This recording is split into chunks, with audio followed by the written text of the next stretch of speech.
ഇന്ന് ആ വാഹനത്തിൽ മാർപ്പാപ്പയില്ല, പകരം മാർപ്പാപ്പയുടെ വാഹനം മാത്രം പോവുകയാണ്. ഈ ഒരു കാഴ്ച സഭാചരിത്രത്തിൽ ആദ്യമായിട്ടായിരിക്കും മാർപ്പാപ്പ ഇല്ലാതെ വാഹനം ഇങ്ങനെ വിശ്വാസികളുടെ നടുവിലൂടെ പോവുക എന്നുള്ളത്. കാരണം മുൻഗാമികളെയൊക്കെ അടക്കിയിരുന്നത് സെൻറ്റ് പീറ്റേഴ്സ് ബസിലിക്കയിലായതുകൊണ്ട് തന്നെ ഇത് അവിടുത്തെ ചരിത്രം പഠിക്കുമ്പോൾ അത് വലിയൊരു വൈകാരികമായ ഒരു കാഴ്ച തന്നെയാണ് കാണാൻ കഴിയുന്നത്. കാരണം ഈ ഒരു വാഹനത്തിലായിരുന്നു പത്രോസിൻ്റെ പിൻഗാമികളായ മാർപ്പാപ്പമാരെല്ലാം തന്നെയും വന്നുകൊണ്ടിരുന്നത്, വിശ്വാസികളെ ആശീർവദിച്ചുകൊണ്ടിരുന്നത്. അവിടെ ഇന്ന് മാർപ്പാപ്പ ഇല്ലാതെ ആ വാഹനം വിശ്വാസികളുടെ നടുവിലൂടെ പോകുമ്പോൾ, റോമായുടെ തെരുവിലൂടെ പോയിക്കൊണ്ടിരിക്കുമ്പോൾ അത് വൈകാരികമായ ഒരു കാഴ്ചയും ചരിത്രത്തിൽ ഇടം പിടിക്കുകയും ചെയ്യുന്ന ഒരു സംഭവം തന്നെയാണ്.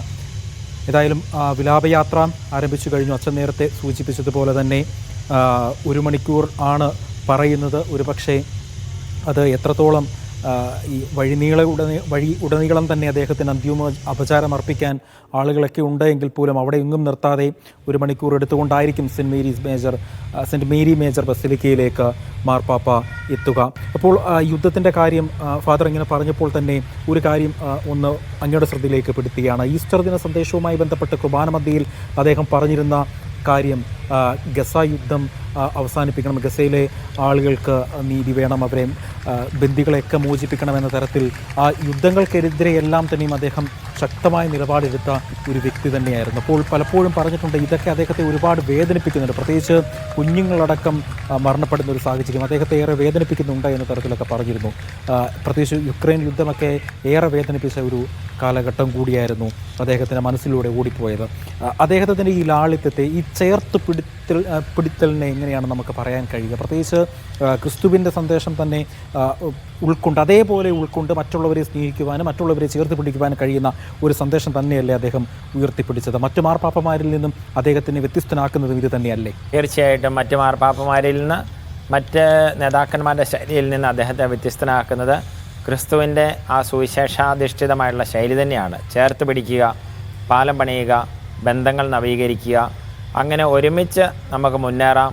ഒറ്റയ്ക്കല്ല വളരേണ്ടത്, ഒരുമിച്ച് വളരുക എന്നുള്ള ഒരു ചിന്ത തന്നെയാണ് ഫ്രാൻസിസ് മാർപ്പാപ്പ എന്നും പങ്കുവച്ചിട്ടുള്ളത്. പ്രത്യേകിച്ച് അദ്ദേഹത്തിൻ്റെ ഊർബി എ തോർബി എന്ന് പറയുന്ന ഈസ്റ്റർ ദിനത്തിലെ സന്ദേശം റോമാ നഗരത്തിനും അതുപോലെ തന്നെ ലോകം മുഴുവനുമായിട്ട് അദ്ദേഹം ഗസയെപ്പറ്റി വിലപിക്കുകയാണ് ചെയ്തത്. പ്രത്യേകിച്ച് സമാധാനം പുണർന്നു കാണുവാൻ പാലസ്തീനിൽ, അതുപോലെ തന്നെ മധ്യ ഏഷ്യൻ രാജ്യങ്ങളിൽ സമാധാനം പുണർന്നു കാണുവാൻ ഹൃദയം കൊണ്ട് ഏറ്റവും അധികം ആഗ്രഹിച്ചിരുന്നു പാപ്പ. അതുകൊണ്ട് തന്നെ അദ്ദേഹത്തിൻ്റെ അവസാന സന്ദേശം എന്ന് പറയുന്നത് മധ്യപൂർവേഷ്യൻ രാജ്യങ്ങളിലെ സമാധാനം പുലർന്നു കാണുവാനായിട്ട് ലോക നേതാക്കന്മാർ യഥാർത്ഥത്തിൽ ആത്മാർത്ഥമായിട്ടുള്ള ശ്രമങ്ങൾ നടത്തണമെന്ന് ഫ്രാൻസിസ് മാർപ്പാപ്പ ലോകത്തോട് പറഞ്ഞുകൊണ്ടാണ് അദ്ദേഹം അന്തിമ യാത്ര ആരംഭിക്കുന്നത് തന്നെ. അതുതന്നെ വലിയ ഈ കാലഘട്ടത്തിൻ്റെ മുൻപിൽ വലിയ ചോദ്യചിഹ്നമായിട്ട് ലോക നേതാക്കളുടെ മുൻപിലും പോരാടുവാനായിട്ട് ആക്രോശിക്കുന്ന രാജ്യങ്ങളുടെ മുൻപിലുമുള്ള വലിയ ഒരു ആശയം തന്നെയാണ് ഫ്രാൻസിസ് മാർപ്പാപ്പ നമ്മുടെ മുൻപിൽ അവശേഷിപ്പിക്കുന്നത്. അത് തീർച്ചയായിട്ടും ലോകത്തിൻ്റെയും രാഷ്ട്ര നേതാക്കന്മാരുടെയും ഒക്കെ കണ്ണുകൾ തുറക്കട്ടെ എന്ന് ഈ ഒരു നിമിഷം ആഗ്രഹിക്കുകയാണ്. അദ്ദേഹം യാത്ര ചെയ്യുന്ന പോപ്പ് മൊബൈൽ യഥാർത്ഥത്തിൽ SCV-1 എന്ന് പറയുന്ന അദ്ദേഹത്തിൻ്റെ തന്നെ അദ്ദേഹം യാത്രയ്ക്ക് പ്രത്യേകിച്ച് പേപ്പൽ ഓഡിയൻസിന് വരുമ്പോൾ ഉപയോഗിക്കുന്ന പോപ്പ് മൊബൈൽ തന്നെയാണ്.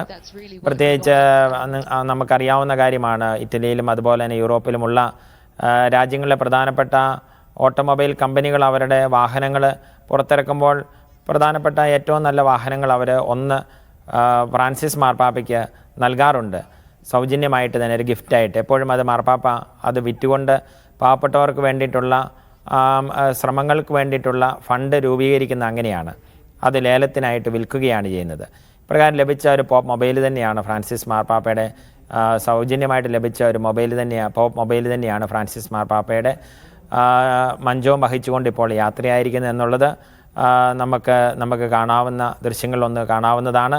എന്നിരുന്നാലും ഇപ്രാവശ്യം ഈ യാത്രയിൽ ദൂരേക്കുള്ള യാത്രയായതുകൊണ്ട് തന്നെ നല്ലൊരു സെക്യൂരിറ്റി അവിടെ ഒരുക്കിയിട്ടുണ്ട്. അതുകൊണ്ട് തന്നെ ഒരുപാട് പേരെ വഴിയുടെ സൈഡിലേക്കൊന്നും അടുപ്പിച്ചിട്ടില്ല. അതുകൊണ്ട് തന്നെ വളരെ വേഗം തന്നെ മരിയ മേജർ ബസിലിക്കയിൽ എത്തിച്ചേരാം എന്നുള്ളൊരു പ്രതീക്ഷയുണ്ട്. ഇത് റോമിൻ്റെ പഴയ വഴിയാണ്, കല്ലുകൾ പാകിയിട്ടുള്ള വഴിയാണ് ഇരു സൈഡിലും. അതോടൊപ്പം തന്നെ ഇത് രാജവീതിയായിട്ടുള്ള വഴിയാണ്. നമ്മൾ ആദ്യം ചിത്രങ്ങളിൽ നിന്ന് കണ്ടതുപോലെ തന്നെ വത്തിക്കാൻ്റെ സാന്ത അന്ന പള്ളിയുടെ സമീപത്തു കൂടിയാണ് യഥാർത്ഥത്തിൽ മഞ്ചം വഹിച്ചുകൊണ്ടുള്ള ആ വിലാപയാത്ര കടന്നു വരുന്നത് നമുക്ക് കാണുവാനായിട്ട് സാധിച്ചത്. അതിലൂടെ കടന്നു വന്ന് ഇപ്പോൾ പ്രധാനപ്പെട്ട വഴിയിലൂടെ കയറി മരിയ മേജർ ബസിലിക്കയെ ലക്ഷ്യമാക്കിക്കൊണ്ട് കടന്നു പോവുകയാണ്. അതോടൊപ്പം തന്നെ അർക്കാഞ്ചലി ഫോർട്ട് എന്ന് പറയുന്ന സ്ഥലം കോട്ടയുള്ള സ്ഥലവും ഇപ്പോൾ ഇതിനോടകം പാസ് ചെയ്ത് കഴിഞ്ഞു. എനിക്ക് തോന്നുന്നു ഏകദേശം അരമണിക്കൂറിനുള്ളിൽ തന്നെ മരിയ മേജർ ബസിലിക്ക പള്ളിയിൽ എത്തിച്ചേരാമെന്ന് പ്രതീക്ഷിക്കുകയാണ്. പറഞ്ഞ 4 മണിക്കൂർ എന്നുള്ള സമയം അത് 30 മിനിറ്റായിട്ട് മാറും. അരമണിക്കൂറിനുള്ളിൽ തന്നെ മാർപ്പാപ്പ ആഗ്രഹിച്ച സെൻറ്റ് മേരി മേജർ ബസിലിക്കയിലെത്തി അന്ത്യവിശ്രമം കൊള്ളുന്ന ദൃശ്യങ്ങളും ചടങ്ങുകളാണ് ഇനിയുള്ളത്. വളരെ പ്രധാനപ്പെട്ട കബറടക്ക ശുശ്രൂഷയുടെ 3-ാം ഭാഗമാണത്. ആ ഭാഗങ്ങളിൽ